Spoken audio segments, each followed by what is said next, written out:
마흔에 있는 우화 4장. 오늘은 4장을 읽어드리겠습니다. 3장. 4장.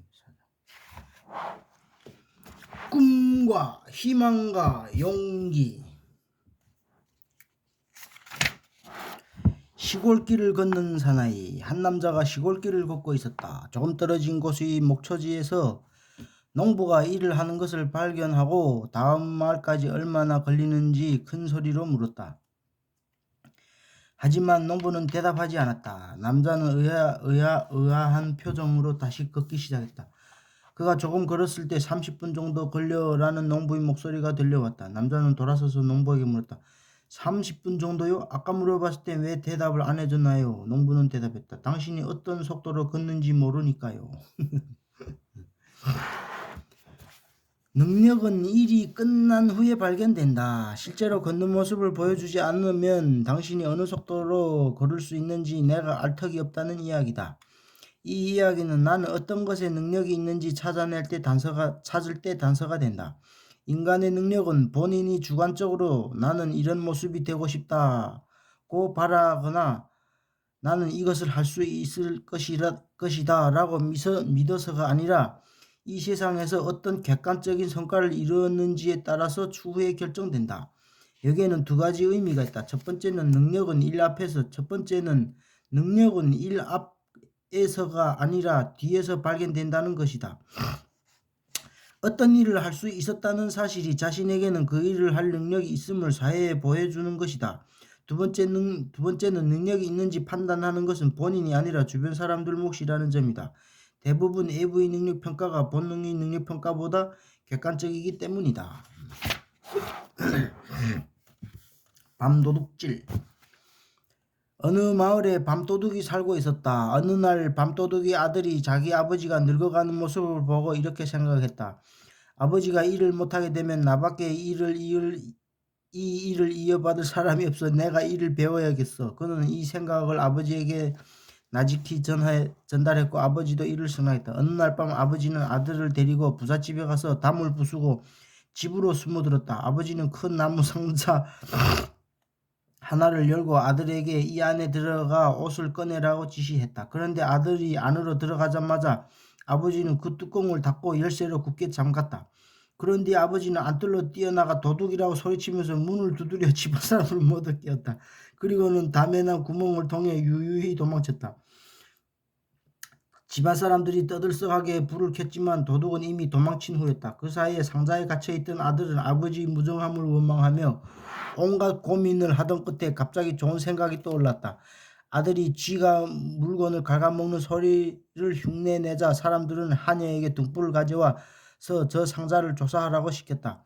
뚜껑을 열자마자 그곳에 갇혀있던 아들이 뛰쳐나갔다. 그는 불을 끄고 하늘을 미쳤다. 그리고 쏜살같이 도망쳤다.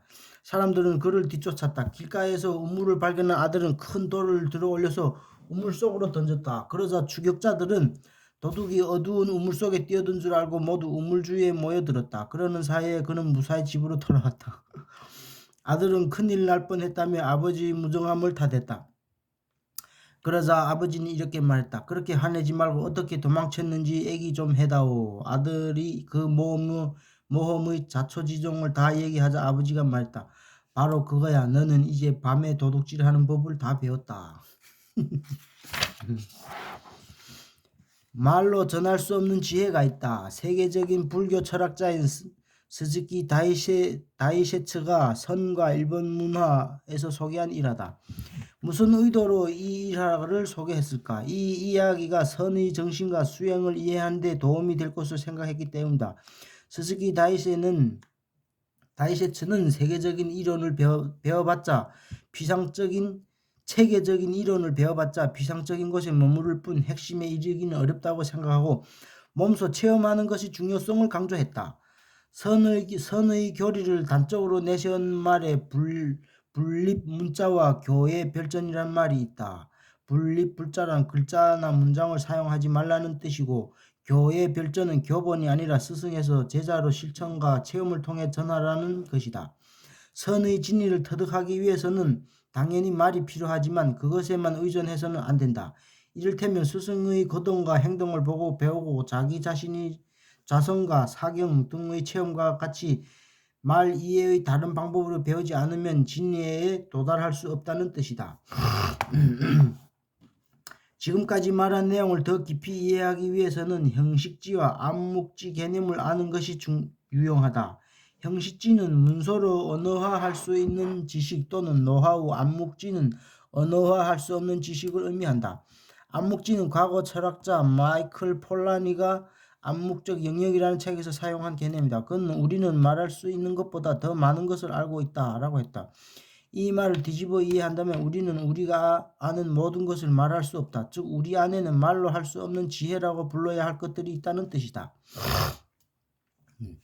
계속해서 암묵지에 대해 살펴보자. 예를 들어 다른 사람에게 자전거 타는 법을 가르친다고 치자. 몸의 균형을 어떻게 잡고 오른발과 왼발은 어떻게 페달을 밟으며 어느 정도의 힘으로 브레이크를 밟는지 등 이런 것들 언어로 가르치는 것은 어려운 일이다.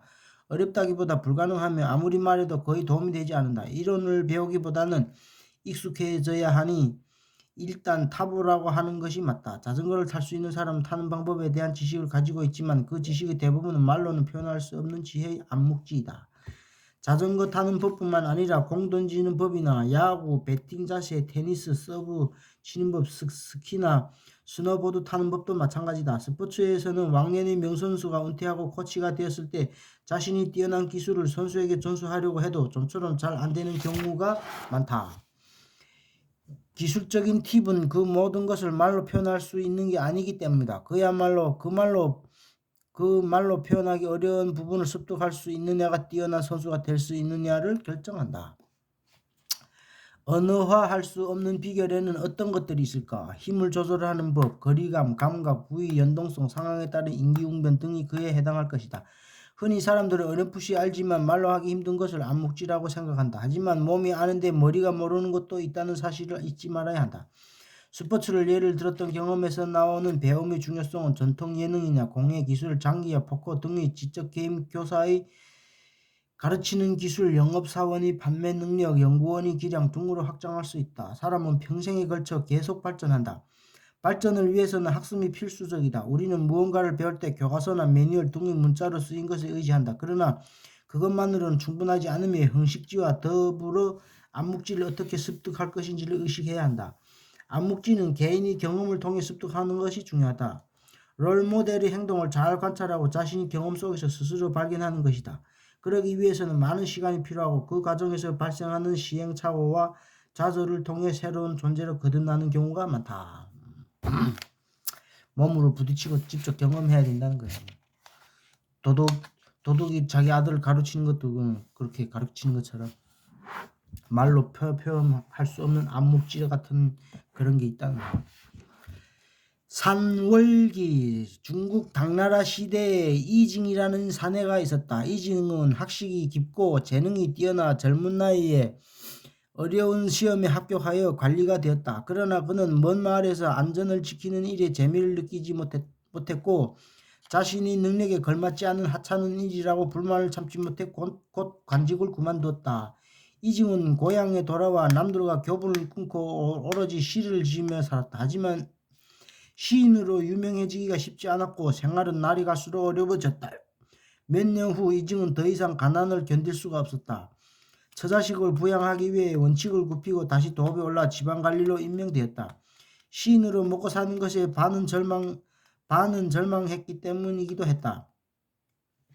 하지만 그는 다시 취임한 관리 일에 늘 불만을 품었고 협조성이 모자란 성격 탓에 결국 불만을 통제할 수 없게 되었다. 1년이 지난 후